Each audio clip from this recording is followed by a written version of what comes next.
मनमाडला देशी दारूच्या दुकानाच्या विरोधात सह्यांची मोहीम। डॉक्टर बाबासाहेब आंबेडकर यांच्या पुतळ्यामागील देशी दारूचे दुकान बंद करण्यात यावे यासाठी काही दिवसांपूर्वी सामाजिक कार्यकर्ते रवींद्र निकम यांनी आमरण उपोषण केले होते।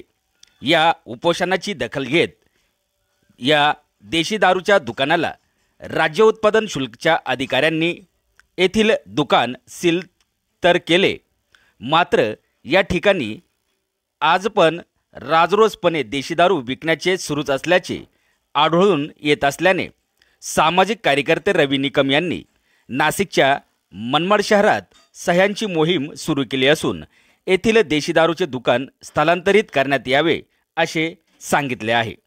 आवाज एन न्यूज मराठी, मनमाड।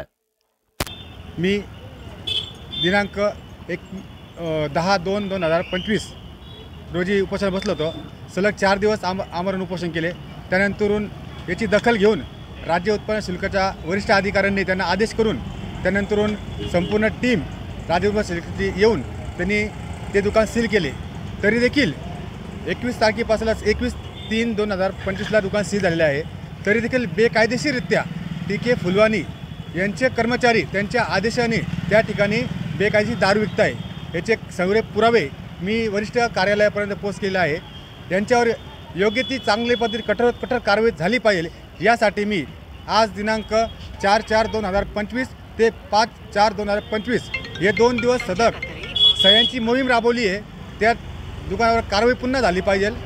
दुकान सील असताना देखील बेकायदेशीर दारू विकत आहे यासाठी मी आता ही सह्यांची मोहीम राबवली आहे आणि इथून दुकान स्थलांतरित होण्यासाठी हा आम्हाला प्रयत्न असणार आहे। जय भीम।